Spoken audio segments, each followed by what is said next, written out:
யோகிராம் சுரத்குமார், ஜெயகுரு ராயா. யோகிசாமியின் அரவணைப்பில் இன்று காலை போட முடியாத காரணத்தினால் சற்று நேரம் தவறி போடுகிறேன், மன்னிக்கவும். யோகிசாமியின் அரவணைப்பில்.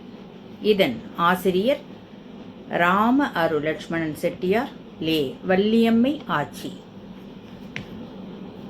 இதில் இன்று நாம் பார்க்க இருப்பது ஆனந்த சிரிப்பு. ஒருமுறை கூத்தாடி சாமிக்கு பகவானை தரிசிக்க வேண்டுமென்று தோன்றிவிட்டது. வழக்கம் போல் அதிதி ஆசிரமத்தில் வாசலில் நாற்காலியை போட்டு உட்கார்ந்து விட்டார். பகவானின் கார் வருவதற்காக காத்திருந்தார்.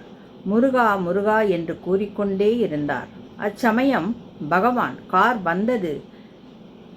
பகவான் காரிலிருந்து, டிரைவர் சாமி, கூத்தாடி சாமி உட்கார்ந்திருக்கிறார் என்று பகவானிடம் கூறினார். உடனே பகவான் காரை நிறுத்துங்கள் என்று கூறினார். கார் கூத்தாடி சாமியின் முன் நின்றதும் கூத்தாடி சாமி எழுந்து பகவானிடம் வந்தார்.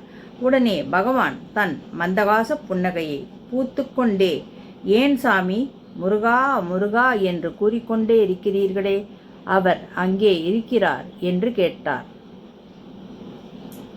அவர் எங்கே இருக்கிறார் என்று கேட்டார்.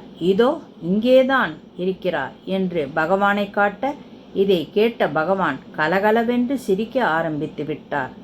அப்படி ஒரு ஆனந்த சிரிப்பு அது. அவர் குலுங்கி குலுங்கி சிரித்ததில் அவர் அமர்ந்திருந்த காரே குலுங்கியது.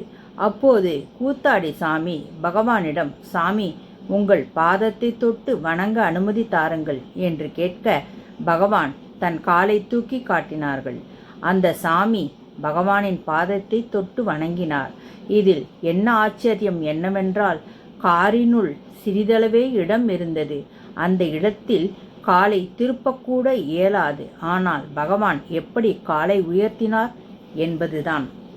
யோகிராம் சுரத்குமார், ஜெயகுரு ராயா. பகவானின் அரவணைப்பிலேயே நாம் என்றும் இருப்போம்.